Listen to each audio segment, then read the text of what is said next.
Ian Dolan. Angela Stevens. Kirk Hansen. My name is Jay Patterson, and I'm proud to work for Halliburton. My name's Ben Carter, and within the first week of being in Iraq, I knew that that wasn't going to be the company that I wanted to be with. Halliburton was hired to provide clean, safe cooking, cleaning, shower water for the military. One of Halliburton's employees saw something wiggling in the water in his toilet bowl. So I went and tested the water in our water storage tanks. There was no chlorine in them, none.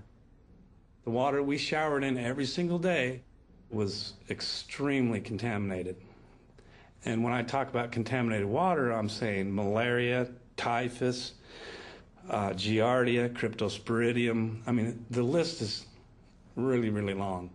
Halliburton is accused by its own employees of exposing troops to contaminated water in Iraq.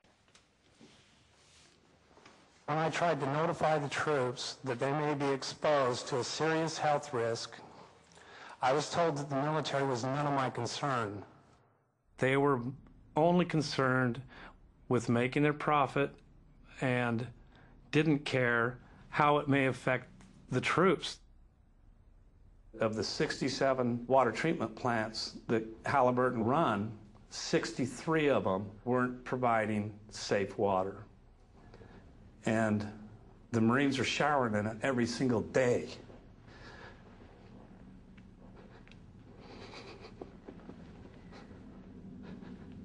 Sorry.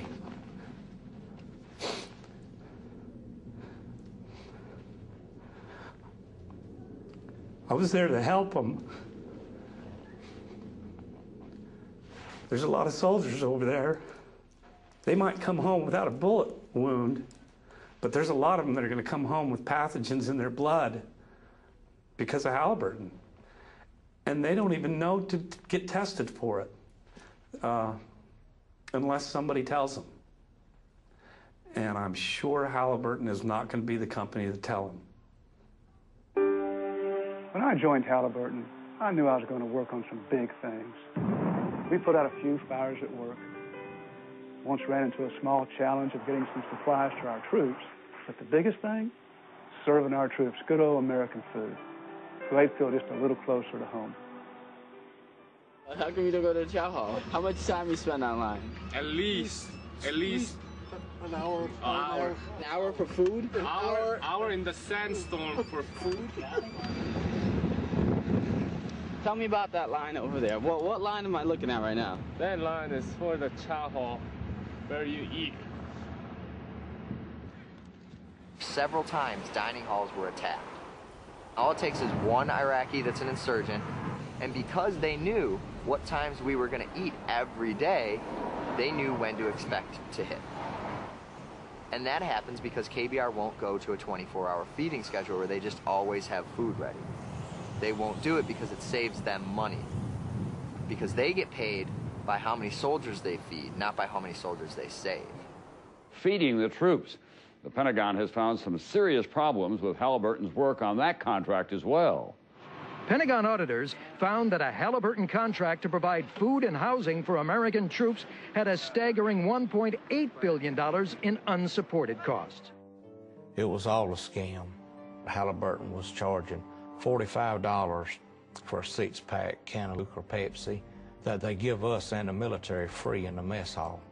Now, these sodas were made right there in the desert. It's not as if they were brought over from the United States.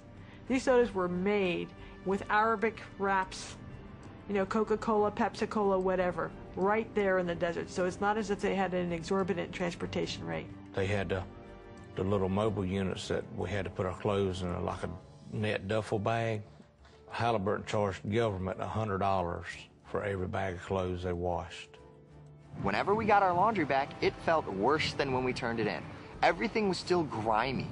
I stopped taking my laundry into KBR, and instead, I was washing it in the sink. And I was told by my chain of command that I was not allowed to wash my laundry on my own. I had to take it to KBR to have it washed, even though we all knew that they were doing a horrible job because they get $99 a bag for a bag of laundry that I could do at home for $3. a legal way of stealing from the government or taxpayers' money. The Pentagon audit released last night that found the company is overcharging taxpayers. Halliburton Company billed taxpayers for its contract work in Iraq. It is your money that's being used. These contracts are managed under a system called cost plus, which is the opposite of trying to save money. It guarantees that everything that you buy will be paid back and reimbursed if it's seen as justified, and you'll be given a profit in addition. A cost-plus arrangement that critics say leaves little incentive to save. The more taxpayer dollars Halliburton spends, the more Halliburton makes. Cost-plus encourages you to run up the cost of a program because you are going to get a percentage of the end result. And so there's no incentive to stay at Motel 6. Stay at the Ritz-Carlton in Qatar, folks. The place that they chose for orientation in Kuwait was a huge resort set right on the ocean. Had, I think, 3 swimming pools. So it was better than the Wyndham in Texas or the Ritz. It was fancied up. Marble floors, mahogany woodwork. It was just beautiful. They had sea-doos, jet skis they could use. You could go and rent wave runners and go out and play in the water. We were renting wave runners, and we got paid by the hour to do it. I was told this: don't question it, enjoy it. Several government agencies are currently investigating if Halliburton overcharged for work already completed in Iraq. They had 5-star meals catered in every day. It was so lavish. Rows of vegetable platters, beef platters, fish platters. It's a cost-plus contract. KBR looked at it, the more money we spend, that's the more money we get in our pockets.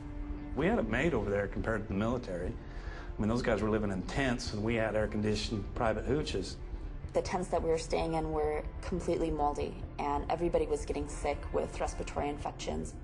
They're getting paid millions of dollars. Why can't they even give us a tent that doesn't make us sick to live in it? The soldiers are sleeping on these little cots out in the middle of the desert, while these KBR executives are driving these $40,000 vehicles. They and their secretaries are driving at least a $30,000 to $40,000 vehicle.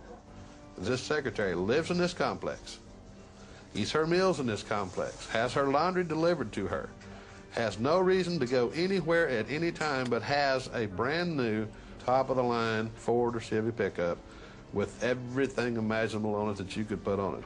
Chrome rims and leather interior and CD players and all these extra amenities that, you don't really need in wartime. Why do they need an H2 Hummer? Why do they have Cadillac Escalades in Iraq for Halliburton managers? What is the purpose? One invoice that I saw was for about $7,000 for 1 month for a SUV on a lease. It was a 3-year contract. Comes up to roughly $250,000. A vehicle that you and I could purchase at the local dealership for probably top of the line $45,000. And the taxpayer paid $250,000 and never did own the vehicle.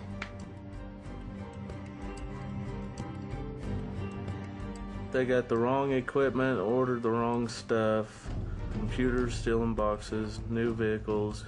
They'd push them out in what they called burn pits, and they just set it on fire, claim it as a loss, get more money for the right equipment or the right stuff they needed. Why would you need to order somebody else's wrong equipment just because somebody pays you to do it, and you burn it and destroy it? You got brand new trucks over there, and there's not even oil filters. So when the motor blows, what do? Buy a new truck and build the government. $75,000 truck. They wouldn't even have a spare tire to fit it, and we had to blow it up. And they didn't care Halliburton did because the government's paying for it.